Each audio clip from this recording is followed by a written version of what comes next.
Well, football is the most popular sport in America, but fewer children are actually signing up to play, in part because of that risk of injury. There are ways to help lower that risk, however. I'm joined this morning by Dr. Art Niederkoohor, who is with the Anchor Bay Spine Center in New Baltimore to talk about how to prevent some of those injuries. Art, thank you so much for being here this morning. Thanks for having me. This is on the minds of a lot of parents out there, but it's not just youth football. It's gymnastics, it's soccer, it's cheerleading. Cheerleading is a huge one. Cheerleading actually has the second most head injuries and concussions behind football, actually. A lot of people don't realize that.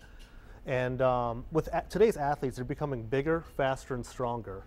So when that happens, injuries are more likely to happen and more serious injuries. Sure. So let's talk about you. You have some preventative measures here, which I think is a good way to go. So what do you suggest when it comes to parents and they have children that want to be involved in sports? You want to support them, but yet you're concerned about their safety. What do they need to do to prep them for it? A couple things is I always tell the athletes that are patients of mine is make sure you stay in shape year round. Good. You're likely to have injuries if you're deconditioned, your muscles will fatigue faster, and that's when injuries are more likely to occur. I also tell patients, make sure you have a good stretching program. What I usually see is hamstrings, backs, ankles, and neck are the common injuries I see.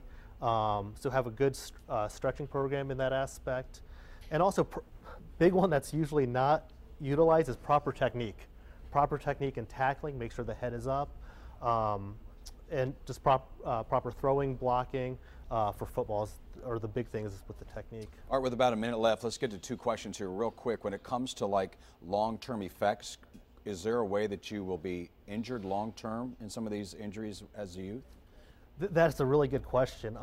Actually, the Journal of Neurology did a study, and they took 65 former NFL players from 40 to 69, and they found out when they played football before the age 12, they significantly more impairment with brain injuries, actually. Oh, really interesting. Yes. Something else that's very interesting is you brought some water, and this is interesting that you say there's other ways to help prevent injuries as well with just simple water and hydration, right? Yeah. One thing, again, another thing that's overlooked is diet and nutrition. Something that everyone can easily make at home is they don't have to get the sports drinks. They can easily hydrate at home with a nice electrolyte drink.